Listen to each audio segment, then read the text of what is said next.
what we will do today. The why, the how, the what, and the who, and I guess the where kind of depends on where you are, but we want to, again, reflect the universal church. So kind of a Reader's Digest of philosophy of church music. Again, won't get too deep into the weeds on that, just given time. Leading congregational singing for instrumentalists and vocalists alike. While the mechanisms by which we do it are going to be different, so much of what we do is going to be the same. What we sing, cultivating a repertoire of congregational song, that is something that allows a large group of people that don't regularly, it's like a band or choir that doesn't practice ever, is going to give a little concert to God, and we need to figure out what's going to be the best way to do this kind of on-the-fly song for him. And then, of course, who sings? There's the choir, there's an individual cantor, there's a congregation, there's the priest. There are a lot of different parties going on, can almost think of the churches or of the masses like a sort of musical or opera in a sense. There are many different voices coming in with singing and prose alike. So just kind of a cursory glue of kind of shot of what we're not going to look at today. Again, we're striving for kind of principles that are universal in nature, regardless of, for example, your location, your style, who you might be working with. There's so many things. And speaking of style, we're not really going to look at, various merits of one style or another so much. And we aren't going to give a whole lot of emphasis into specific planning of music, because that in and of itself is such a big part, as all of you know from being directly involved in this. But we, unfortunately, won't be able to devote much time to that today. But first off, I'm thankful that both Archbishop Hebda and Father Margevicius gave a lot to this topic already, which is why we sing. I just love this quote from St. Paul to the Romans. I appeal to you, brethren, therefore, brothers, by the mercies of God, that you present your bodies as a living sacrifice. I think that present your bodies as a living sacrifice is such an important thing for singing. Our worship is entirely physical, right? Father Margevicius referenced the incarnation. That is really so much at the heart of Catholic worship. We strive to make it present both in what we see, for example, beautiful furnishings, what we touch, the Eucharist, which we believe is the body and blood of Christ. Of course, this is where we come in, what we hear, and even what we smell. The church prescribes incense to be used in particular instances, an inheritance of the Jewish faith. So it's an outward expression of an inwardly held faith. Again, like Father Tom said, if I'm pretending to have a conversation with you, but I'm looking at your phone or looking at the floor, it doesn't seem especially sincere. If I'm looking you in the eye, it does seem sincere. So again, another thing, Father Margevicius, in talking about kind of the exodus redditus, that is that God gave us something and we need to give it back. That's so much of what singing is. If we think about singing, unlike so many things, it's not crucial for our survival. Animals need to communicate by howls, by chirps, whatever it may be, sometimes as cues to survive. There's nothing in our being that requires us to sing to materially survive, yet it's something God's given us anyway.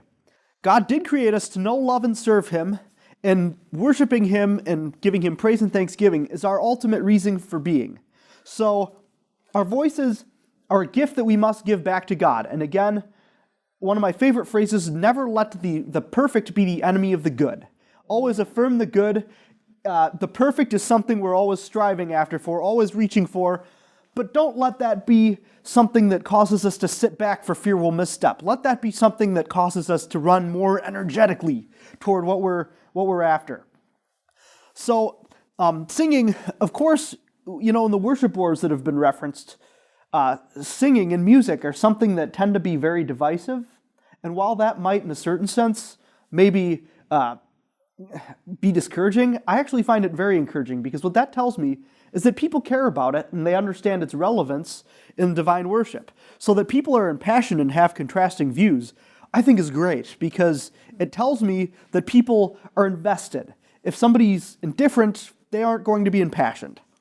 So, singing expresses our love of God. That is to say, we're giving back to God what He gave us, as Father Tom said.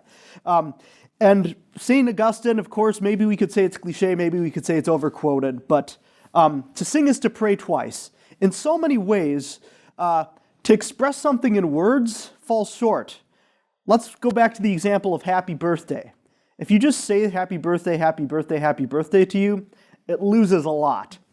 On Easter Sunday, if I say Alleluia, Alleluia, Alleluia, Christ is risen, what that's telling you is more that I'm eager to get home and get into comfy clothes than that I'm excited that our Lord is risen from the dead. So ultimately, we are best, when we love best, God or neighbor, we express it lavishly. We give our all to it. Remember Mary Magdalene getting chastised when she breaks the alabaster jar. But Jesus saying, commending her, saying, yes, she loves greatly, so she's expressing her love lavishly. That's how we have to engage in this. Even if singing maybe isn't the first thing that we're best at doing, we want to lead people to be able to lavishly give back to God. And in the process, it's a unifying act. It connects us not only with our neighbors physically present in the room, it also connects us with the whole community of angels and saints. Think, for example, of when we sing the Sanctus, or the Holy, Holy, Holy at Mass. We sing that as a prayer directly joined to the prayer that the angels sing eternally. So that's when we have a little foretaste of heaven on earth. We're already singing his praises eternally. So again, as I say, when we give lavishly. You give your first fruits. This means investment of time and talent. Obviously, it takes talent, no matter even the most seemingly modest talent is a gift from God. So if your voice is not amazing, no problem. Give it back to God anyway. It's still a talent that he's given you. You're not, you're a step from being mute. You could have no voice at all, but you still have a voice. Give it back. Time. Of course, this is a huge one. The job of a professional musician or a musician of any, experience or background is to make it look as effortless as possible. So, like that tightrope walker that makes it look easy to walk the tightrope. That's the job of a musician. We want it to seem effortless. In order to do that, we have to put in an awful lot of effort. You think of the duck pedaling underneath, even though it looks very placid on the surface. Investment of treasure. And this is maybe something more, parish councils, finance councils are often going to want to, they're always looking for places to cut because the nature of human reality is that we have so many resources that we could use so many ways. But we always need to make sure that we're advocating for music in that because it is such an important part of the Mass. It's part of giving our first fruits to God. So it can't be an afterthought in preparing a budget. Of course, what I'd like to say is that every parish this looks different, right? For a prominent urban basilica, it looks different than a humble country church. That's okay.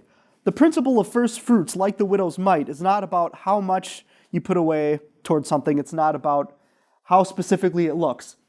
It's about the investment being made on a spiritual level. Now, the other thing is always to be not only fostering our own gifts, but looking around the congregation. Who else is gifted? And again, this is where I go back to don't let the enemy be the perfect be the enemy of the good. See, I just kind of embodied that. I screwed up the phrase, but I repeated it to prove that it's not perfect, but it can still be maybe not good, passable. So congregational singing is for everyone to engage in, right? That's something that we've already emphasized duly, but I want to tell a brief story from the adolescent Charles Ives, who was kind of a all-American New England composer of the early 20th century. Actually ended up being kind of very avant-garde. He didn't compose for a living. He did insurance by day. But something that I think is important to note comes from his childhood. His father was also a musician. And they were at, kind of a meeting house, a congregational church in New England. And they were, who knows how old he was at the time. They were sitting not too far from a man who was probably what a lot of people would call tone deaf or had a really gravelly voice. And he was complaining to his dad about that. And his dad said, "Really, I think you need to listen to this differently and you'll find that it's the most beautiful voice you've ever heard. Look at the sincerity with which he's singing. Think of how deeply engaged he is in it." And then the next time he looked at the man, he saw it in a totally different light. He said, yeah, by sheer sonic standards, it's not the prettiest thing. But when you see the whole picture, it is. So that's, I think, a very important thing to consider when fostering congregational singing. And it's something we have to be perpetually encouraging. It's something that, again, people are bashful. And that's worse now than it's ever been. The reason I'm going to say that is that think of 100 years ago. Who here has seen The Notebook? Oh, my wife lied on Valentine's Day when she said all the other men have seen it too. I've been set up. I'm loath to admit this. It was a really good movie. But one of the scenes that stuck out the most to me, it takes place kind of in the old Deep South. And there's this lovely scene of people kind of out in the middle of nowhere. You know, at a time when you wouldn't see this, there were black and white people out there, where there were people of all ages, and they were making music on makeshift instruments together and singing. That is so lost now, in the sense that we have canned music to the extent that I think it hurts us. I can listen to any song I want on this in seconds. And the problem with that is not that we have the music readily available. The problem is it takes away from us the imagination to make it ourselves. Much like if you look at the stars and consider how the ancient Greeks came up with all these stories, there's a power of imagination when you don't have the technology. So it's more countercultural than it was a century ago to encourage people to do congregational singing, because it simply doesn't happen. Except for when people are at ease. And I'll tell you one of the greatest classes I took in congregational singing. It met at 9:30 on Thursday night. And I didn't have to sign up for this at the registrar's office. It was Thirsty Thursday at a local watering pub there was a karaoke night. And I mean, it was, again, a sign that people still like to sing together when they're more at ease. It just takes a little more letting down of the guard now, unfortunately. So let's talk about ways that we can set them up for success. Because if we're going to trust that, it's like the trust fall. If we're going to let them do the trust fall, we need to be ready to catch them. We can't say, oh yeah, try to fly the nest and then let them fail. One of the first things that we have to provide, and I want to commend kind of what we heard this morning, because I think we had some really good examples in Mass today. Tempo and rhythm. One of the most important things we can do, whether you're singing, playing, or whatever, is set a very firm and solid tempo. So consistency of tempo is key. Consistency of speed. If we're speeding up and slowing down, that gives the congregation kind of a uneasy sense about what we should be doing. But the first thing that we need to do even before that, find the right tempo. A number of things have to go into that, right? Because we're committing to it for the whole song, the whole hymn, whatever. So we want to make sure that it works for the whole of it. So take apart the individual pieces. Think about what you have, especially singing. You have notes, you have rhythms, and you have words. Are you going so fast that you can't get to all the notes, rhythm, and words? If yes, slow down. Are you unable to finish phrases because it's going so slow? If so, you might need to consider picking up the pace, because if people feel drained, they're going to shut down. Also, we're always trying to be agents of the text that we're given, right? So think about Silent Night. Silent night, holy night, dun dun dun dun dun. Doesn't fit the text at all. You could theoretically sing it that fast, probably not miss the notes or rhythms, but it's a lullaby to the baby Jesus, so we'd be kind of missing the point if we took it that fast. So, some other important preparations after setting your congregation up for success, choosing the right tempo. Look at any rhythms that might trip them up. If it gets down to like a lot of things tied over the bar line, a lot of syncopations, and I can expound on that if anyone's not familiar with the term, but just any of those things that might be tricky. If you're going to trip over it as a cantor, especially, practice speaking those rhythms without the music once. Just take the notes out for a minute and speak the words in rhythm. That's a great trick. Also, if anyone here is directing a choir and they're having trouble with rhythm, drop out the notes for a minute and just make them speak in rhythm. The next time you sing, it'll just click in a way that it wouldn't have if you beat it to death just doing everything for another several minutes. So yeah, again, we want to be strong and robust. So if they get that sense from us that we're strong and robust, they'll confidently engage. Finally, the last-minute mental preparations. This is mostly for instrumentalists or for cantors who might be leading without accompaniment.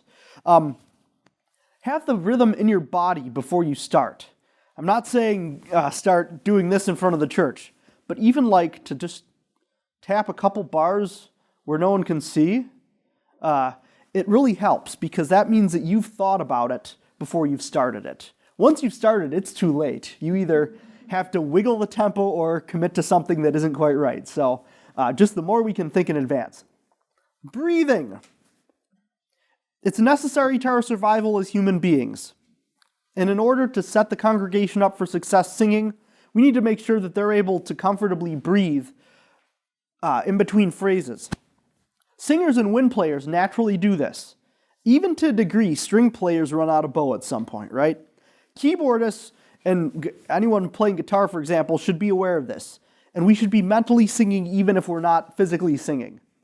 Organists in particular. Who are the organists in the room? All right. Remember, Stravinsky said of the pipe organ, it's the monster that never breathes. It has a lung that breathes for it. So it's our job, if you're an organist, you have to pick up your hands and make sure to breathe because that will, it'll feel oppressive if we don't. So instrumentalists, as much as you can, I always encourage trying to sing while you play.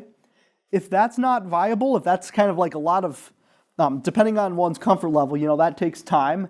But I would always recommend, no matter what, sing it before you play it. Because if you sing it, you'll learn a lot about it that you won't just from playing an instrument. I found that to be true again and again. So, who here has taken a voice lesson before? Who's taken more than 5 voice lessons? All right. Good. A number of people have, a number of people haven't. I haven't really given a lot of my background. I'm trained primarily in music as an instrumentalist, so I am not a professional singer. Someone that gave the workshop at one of these about a month ago had a background in opera. That is not me. But what I have worked with a lot is choral singing. So one thing that we need to know about singing is that it starts in the brain, and where does it go next? It goes into your respiratory system, right? You need to be thinking, but then you need to be breathing. So posture. Let's all stand for just a moment. For some people, this is old hat. For some, maybe it's new. So we're not boxing, but if you put up your dukes and have your feet shoulder width apart with your dominant foot slightly ahead, that's what you want. Because you want to be able to breathe. You want to, again, avoid locking your knees so that you're upright and in control, but loose. You're not tight. You're not failing to breathe. You can have a seat again, folks. Now, deep breathing and engagement of core. There's deep breath is the ideal for singing. Deep breath versus, deep breath produces kind of a rich, warm tone, and a shallow breath has more of a strained effect because you've caused your chest muscles to tense up. I'll demonstrate. Yeah, you see what happened to my shoulders when I did that? I took a shallow gasp. My chest was out, my shoulders are up. I'm tense. There, I just took a nice deep abdominal breath, and I felt a lot of tension loose up. The kind of 2 cartoon ideals for that is the snowman. Think of expanding your gut outward, and then the tin soldier. The tin soldier is tense. The snowman is relaxed. Great. So breathing, again, making sure to get nice, slow, deep breaths before singing. Also, when choosing music, we want to be mindful of congregation's range. We've all been at that football game, baseball game where somebody's saying the national anthem, but they've started it so that you're practically squealing like a bird when you get to the Rockets Red Glare part of things, and it's awkward. So I wish I could have gotten a picture of a keyboard, but this, and I think these slides will be made available to everyone. I've just highlighted what I think is a decent rule of thumb. It's not hard and fast, but what I think is a good range for where your average congregate can sing, because again, we're trying to get a common denominator to sing together. not just people that have booming low voices, not just people that have very high voices. So we want to try to kind of find a lowest common denominator that everyone can sing together. So what I've identified is, for those of you that are keyboardists, the B flat, if you go down an octave below middle C, or I should say, the B flat right below middle C to the E flat, an octave and a third above middle C.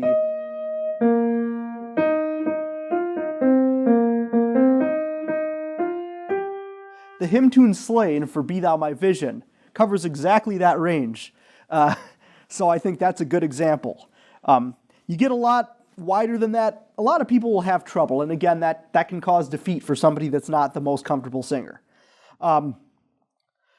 Great. And also another thing I was going to say, when choosing music, try to avoid anything, or if you can, avoid things that leap around too much. This is just pragmatic for when you're trying to find new music. Generally, a melody should be stepwise, kind of up and down, or have leaps that are like easy enough to navigate.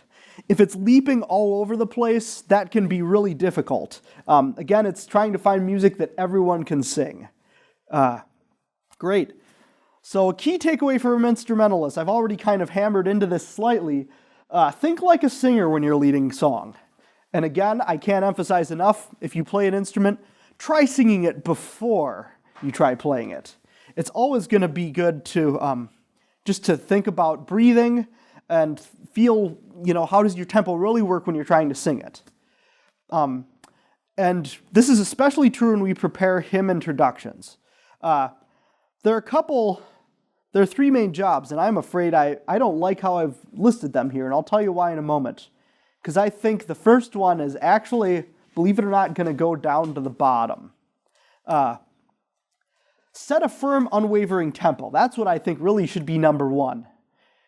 You want a firm, unwavering tempo. And then, after that, you want to establish the emotional or effective ambiance of it. That is to say, is it jubilant? Is it happy? Is it somber? Is it, what kind of piece of music is it? That's all important to know. And then after that, give the congregation an adequate sense of melody. And of course, this varies by hymn. For example, if I tell you that we're going to sing Hark the Herald Angels Sing, a Christmas song, and I go, Hark the... Could you come in with me on that? Not really? Yeah, so it didn't give you a lot of a melody, really.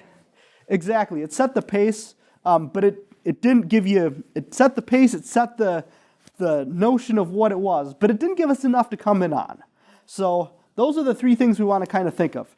Now, creative hymn introductions are always great, but a couple rules that we want to look at.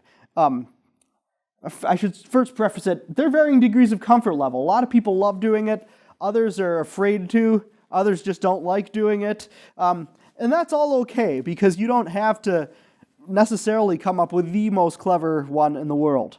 If you want to, but are not sure you feel like improvising them publicly, let me know. I can email you. There are tons of resources of printed ones for a wide variety of hymns that can work well. Another thing, though, it's important that your creative juices never get ahead of what the actual needs of the congregation are.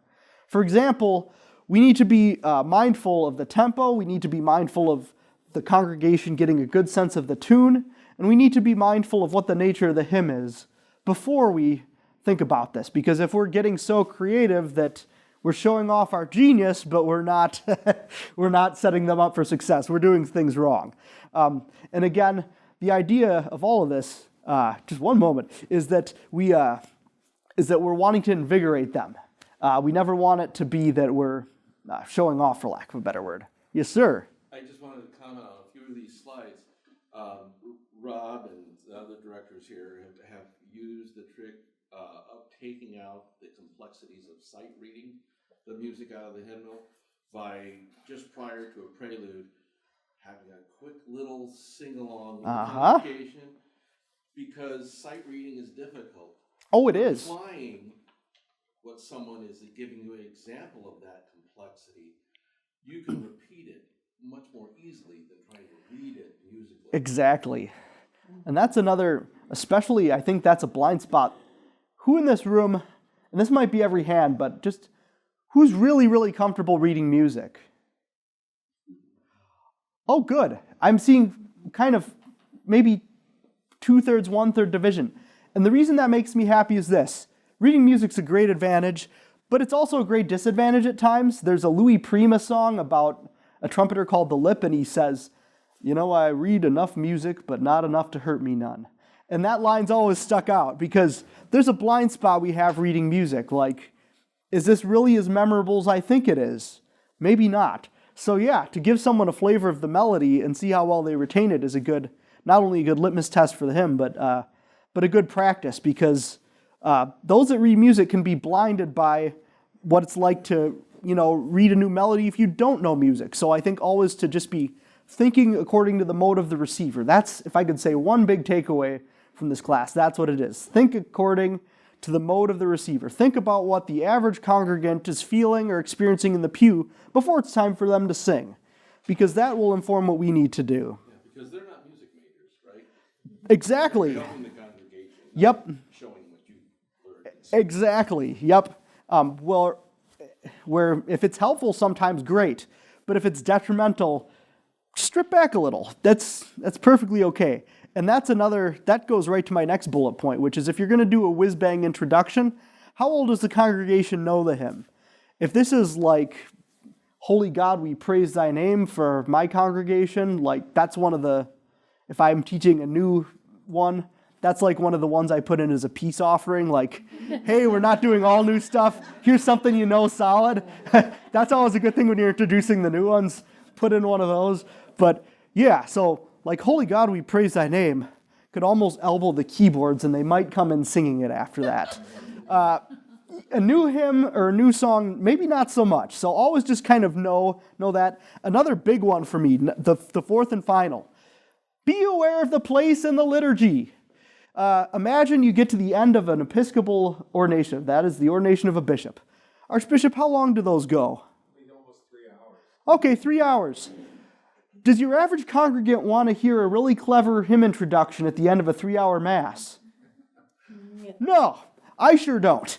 So that's where I'd say just cut straight to the chase, because that's not the best idea. So again, we're not, as I said, we're not getting into planning things specifically, but cultivating a repertoire, because to set them up for success to sing, they need to have a common core of things they can sing together.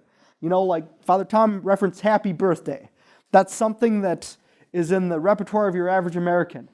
The Star Spangled Banner, which even that, unfortunately, is not something every American knows, I'm finding out. I always use that like as a kind of trial for a choir audition, like, "Oh, could you sing the Star Spangled Banner?" Not everyone knows it anymore. But all of this to say, as music ministers, we need to be setting people up for success by having a repertoire or a collection of music that they can sing comfortably and repeat familiarly or repeat frequently enough. So repetition is the mother of all learning. That's one of my favorite phrases. You have to repeat things for emphasis when speaking. Same is true for singing music. So always make sure that if you're introducing something new, that you have an opportunity to repeat it in the near future. For example, if you have a text for something that's only going to work for this one weird feast, think twice about if you're going to teach that as a new one, unless there's another thing, another application for it, because you need to really repeat them for them to gain traction. And same goes for your tried and true ones as well. Like I mentioned, "Holy God, we praise thy name." I don't want to let a whole year go by where they don't sing it, because that's not going to keep it in their minds and ears either. So one thing too, when researching new ones to introduce, if you look at a lot of songbooks or hymnals, there's a tune index. And if I were thinking ahead, I would have put hymnals on everyone's desk. But for now, I'll just tell you that tune index has such things. For example, what's one we sang this morning? Oh God, Almighty Father, I think. Praise the Holy. That's got a nice long German. Gott Vater sie gepriesen. But all of them have tune names. So one thing to do is look and see, is this used for multiple texts? Are there multiple, for example, just one thing, if you know,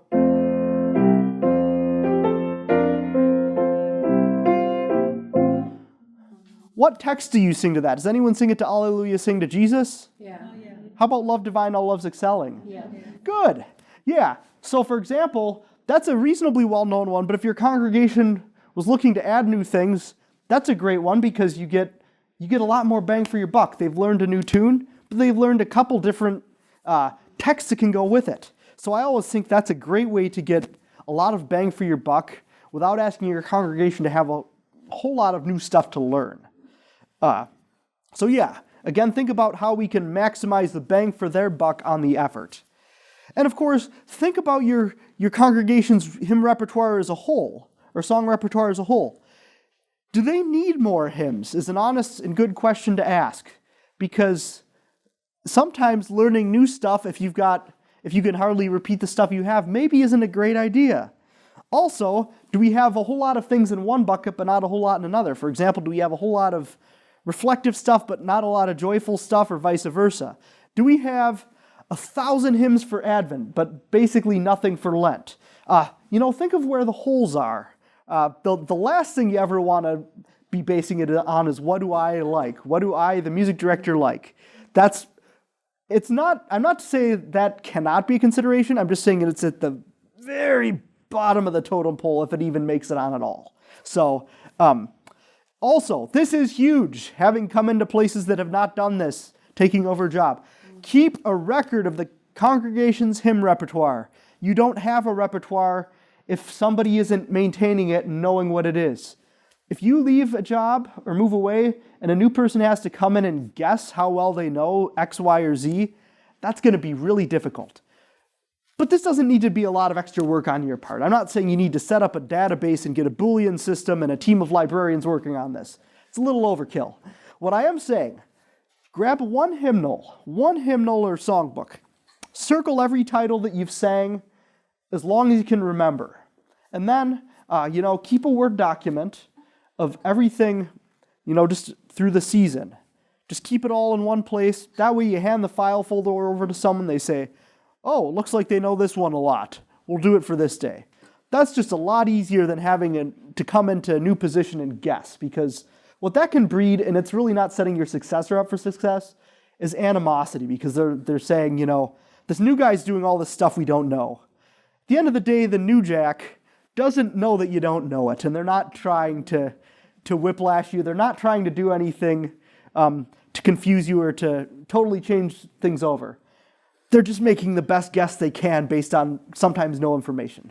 So this is just a good thing for everybody involved. All right.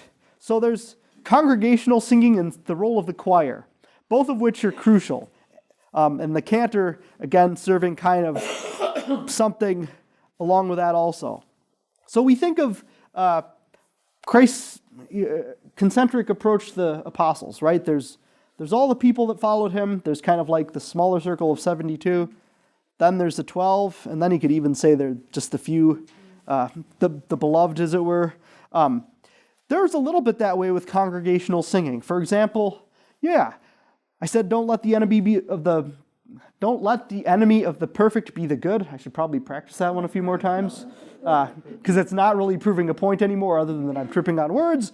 But again, some voices probably aren't going to be the best for a smaller choir, or if you have like a schola within that choir, like a smaller group that kind of tackles trickier things, there'll be layers to it. But everyone is called to use their voice in congregational song, whether it's through a more kind of specialized setting or a general setting. So we want to make sure that everyone's equipped to do it as they are.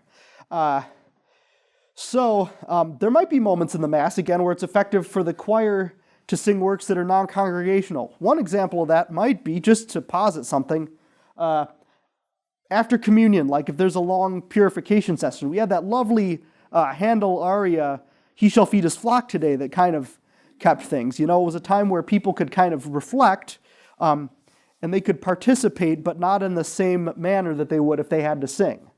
So, again, noting that there are spots where participation can be a little more reflective in sense. It still has to be active, right? Kind of like if I'm having a conversation with you, but I'm only talking all the time, we're not really having a conversation. I'm just lecturing at you, which I guess is what I've been doing for the last 30 minutes. Sorry to say. But so cultivating choirs, ensembles, combos, and even building up cantors. I've already touched on this a little bit. There are a lot of really tricky elements against us in the context of the 21st century, and again, kind of the hyper-professionalism of music. By that I mean, again, Spotify can sing anything at a moment's notice. You know, when you go to a baseball game, it used to be like maybe a wind band played the Star Spangled Banner and everyone sang along. Now it's not uncommon that somebody will get the mic, sing it themselves, and not trying to pick scabs here, but sometimes the way they sing it is such that there's no way anyone could sing along with it. You know, it's intentionally soloistic, which maybe not bad in that context, but it's just a huge cultural shift. Like the folk songs that we used to know, or used to be more common to sing, like for example, surrounding the Davy Crockett tradition, that just is not as common a thing. So I think building a culture of commitment, engagement, and belonging, that's increasingly hard in this century as well. Commitment's hard because, you know, we can say people are more reluctant to commit. A lot of people are overcommitted. Engagement is hard because people are over-engaged. Again, even when I'm in a room resting with my thoughts, something always wants my attention. Something is always flashing at me. Something is always asking me to look at it or respond to it. It makes it harder to engage in certain things such as a musical ensemble. Belonging. This one's especially hard. The suicide rates alone tell us a lot, that despite how connected people may think we are in this age, a lot of people don't have a sense of belonging. I would identify that in a choir in particular as a priority. Yes, we have to do good music. Yes, we have to do it for the glory of God. Please make sure you're cultivating a sense of belonging, because without that, a choir fails in a big way. Again, a choir is supposed to mimic or be a foretaste of the heavenly choir. So if there isn't a sense of belonging, something is unhealthy with the dynamic as a whole. So another thing, of course, is just pastoral support. Having a pastor that's supportive is so crucial, which I thought there might be more priests in the room today. The good news is the bulk of the priests I've talked to have been immensely supportive, wanting to do more and more. So I think them being able to build that up as well. Another thing, the model of choral scholars or section leaders can be useful as a tool. And what you might, if you've ever heard of this concept, or never heard of it, I should say, the idea I want to preface it by saying is not that you professionalize the whole choir. It's that you enable the people that are there. So for example, at Holy Cross I have one for each section of the choir, a soprano, an alto, a bass, and a tenor. What that enables is that people that are able to pick up and read quickly can help bring along people that aren't so comfortable reading music quickly. They can feel like they've engaged with the music and they know it quickly because somebody's helping them along. It's not to professionalize the group. It's not to, as a matter of fact, it's to bolster volunteer participation, because it's a lot like, you know, imagine starting a youth group where 3 introverted kids come. How's that going to work out? Going to be a slow go, right?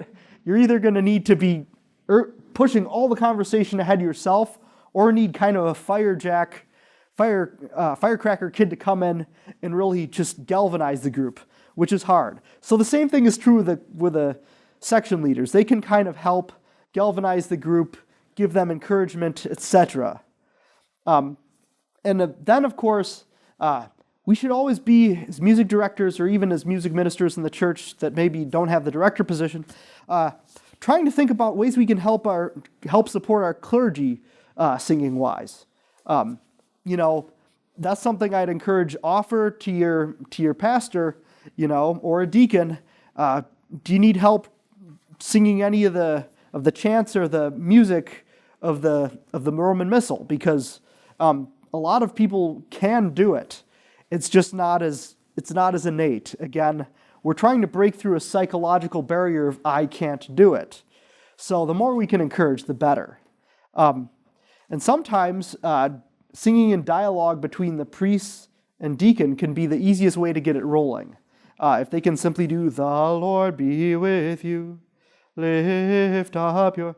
That's such an, I'm going to say easy, but it's not easy if you're not comfortable singing in front of a group of people. So to practice the dialogue with them again and again can really help that. And I was also going to say, again, not knowing if any priests would be in this group, but that's something that I know a lot of priests will encourage congregational singing in weekday masses where maybe they don't have any musicians present. They'll just simply sing the Holy Holy. They'll maybe sing a hymn after communion. Any little thing like that. Just because if you think of daily masses as a core group of people, if they then go to larger congregation on Sunday morning, they carry all that energy with them and maybe can sing fairly sufficiently all the stuff that they would have been a little nervous about at first. So it's this idea of, again, it's a lot like the small group model. You have one group, but there should be a ripple effect, right? The small group doesn't simply remain a small group. It musically evangelizes to concentric layers of people to get them more comfortable. So, lovely. Well, thank you so much for your time and attention today, folks. I know lunch is rapidly approaching, but I did want to make sure that we had some time for questions and answers. So, any questions? Yes, sir. You were talking about repeating songs and stuff. I'm the music director. I've been up at St. Bridget for the last 6 years or so, and I've been tracking. I have an Excel spreadsheet for all the Wow. things we do every week. But I'm like, for me, because I also play for the weddings and the funerals, sometimes it's like it seems like we've done this song 5 times. Uh-huh. And we really haven't done it for 3 months. I mean, like, is 4 times a year? I mean, what do you think is really a good? Oh, I'm going to give a politician's answer on this and say there's not a one-size-fits-all. And it depends on the song, too. For example, I don't do "O Come All Ye Faithful" 4 times a year, but everyone knows it on Christmas morning when it's time for it to come out. I'd say I always try to make sure that they're done at least more or less on a quarterly basis, but again, I think let your ears be your guide as well. If this is one that really should be featured in our repertoire of hymnody, but they sound weak on it, find some excuses to program it more often. And I don't know, for my money, like when you're introducing a new hymn, I'll do it 3-4 weeks in a row because I almost want people to be a hair sick of it by the time, because if they're sick of it, that at least tells me that they remember it. You can't be sick of it if you don't remember it. So, was that vaguely helpful? Yeah. Okay, emphasis on the vaguely, but all right. Anyone else? All right. Going once, going twice. Oh, yes, ma'am. I'm just going to say how much the addition of section leaders, even though they're paid, the rest of us aren't, has really helped our choir. The people who came in as section leaders really have raised the level of performance of the people in the choir aren't as strong. I'm speaking from a person who doesn't sight read well. These people That's really added to our professional level, I would say. right. And thank you for sharing that perspective. It's there are a few things, you want them to be able to read quickly so that they can internalize and give back the music quickly. The goal is to have the average experience of the participant be less frustrating and more fruitful in a short period of time. One huge thing I want to mention when hiring section leaders, or choral scholars is another model I failed to mention, where it's more like students that are they're learning to sharpen their skills, also getting some more responsibility, maybe paid more modestly. But the idea here is that they're leading. So one thing that I emphasize is important is the musical qualification is the people skills, because the danger is you never want this to appear to be an elite group. Again, they're servants of the ensemble. Again, the idea that the minister is kind of lowest of all, I think, is how that was put. But yeah, very good observation. Yes, ma'am. Well, I had a question. You were talking about the handle piece that was sung at Mass as a post-communion song. Yeah. And well, where we come from, we would not do that. We would choose silence at this moment after communion to just also have this intimate moment with the Lord in silence. Right. And but we did notice in the choir, they are used to sing a post-communion song, so we are now sometimes do it and sometimes don't. And I was just wondering what your vision is. Right. Because it's also recommended to have these sacred silence moments in Mass. Exactly. That's where I'm giving another, I was going to say it's a politician answer, but it's kind of an axiomatic thing in Catholic theology. You know, we eschew the either or. We don't want the either or. We embrace the both and. So there can be both kind of a more contemplative piece and sacred silence. I think it's very important that we remember that. If we want to be hyper diligent as musicians, we might think, I'm shirking my duty if I leave a bar of silence anywhere. That couldn't be further from the truth. Sometimes the most effective thing we can do is to stop altogether. You know, it's like the parent who's angry, but they don't yell, they just get very quiet. Silence can be, even in a rhetorical sense, exceptionally effective. But yeah, I would say let's not forget silence is an important part of the liturgy as well. We're coming into a supremely good season to do that, Lent. That's one spot where, I'm looking in a mirror as I say this too, if you have a habit of filling every nook and cranny with music, this would be a great time to let some dead air go on. It makes us uncomfortable, and that's a good thing. So, yeah. Yes, ma'am. Yeah, there's a third alternative, and we saw this last Sunday, and people have talked about it, is not having vocals, but having soft music in the background to reflect Oh, absolutely. That can be, after communion. right. We tend to find, like, without words, music, we engage with it differently, you know. If you go on Spotify, I've not heard of myself, I'm told they're study lists, like classical music for studying. And they're usually, you know, they're not going to be, you're not going to hear Handel's Messiah on there, probably. You're not going to hear an opera. You're going to hear kind of gentle instrumental music because you engage with it in a different way. So that's Your conversation is not in competition with other words. Exactly. Yep. That makes sense, being verbal creatures. Yes, sir. Our experience here with that, and I'm going to make Rob blush back here, but a soft piano with lyrics appropriate to the day gives all the congregation and the musicians and the choir a chance to reflect. Exactly. And it's soft and it's meditative and it's appropriate after communion. And I found masses with that format much more rewarding and helpful than a grandiose, piece or featured solo instrument. Right. Then more appropriate to helping the congregation absorb the mass than just look what I can do.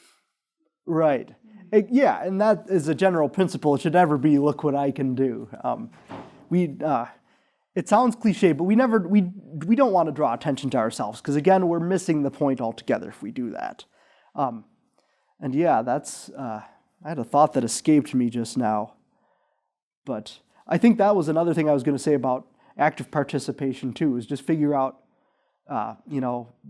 allowing for everyone that moment where their participation might be still engaged, but we don't want to overwhelm. We don't want to be constantly throwing noise and words at people. There's such a thing as overstimulation as well, without which none of us can enter deeply into the mysteries either. So, yeah. I'm a convert from Protestantism, and actually that's one of the things that, when I started coming to the Catholic Mass, we do a little bit of all three. We do some instrumental stuff, and the silence was so due, and then to think about why is there that silence, and just to see all these people praying, that had a big impact on me as I was starting to convert. So. Wow. Yeah, that's true. It's an intense engagement of a different sort, I suppose. Yeah. All right. Yes, Archbishop. One question for you. Just how attentive should we be to having like an archdiocesan repertoire, right? Because one of the things I find, I go to some parishes, I go to different parishes. Yeah. And there's sometimes it's very, very beautiful, but I've never heard something before, right? So, and I'm just thinking about, we're no longer in an age where people even go to the same parish all the time. We're truly roaming Catholics, right? Yeah, that's a very good point. Should we have some attentiveness to being able to have some familiarity from parish to parish? Yeah, that's a great question, and one that maybe I didn't study enough for. I think, again, there's always the principle of solidarity and subsidiarity that kind of exist with each other, a little bit in tension at times, which is, I think it would be an awful thing if every parish did exactly the same thing, but we do want to have some overlap. When we do have a large archdiocesan event,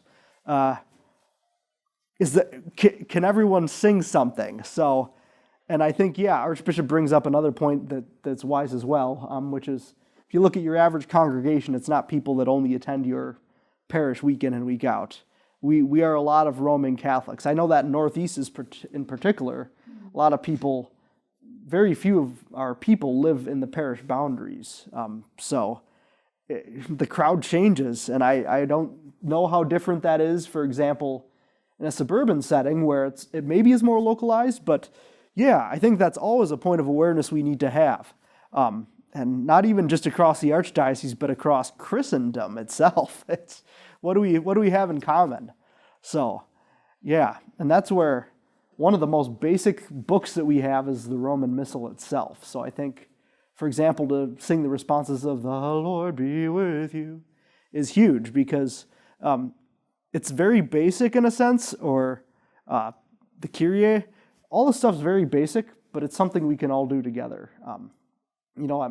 I'm always thankful for the common tones. Yeah. Well, I'm thinking about what you just said, Archbishop, and I'm thinking how much, as a singer, what drives that, what we sing, is the worship edition that we choose for our choir book.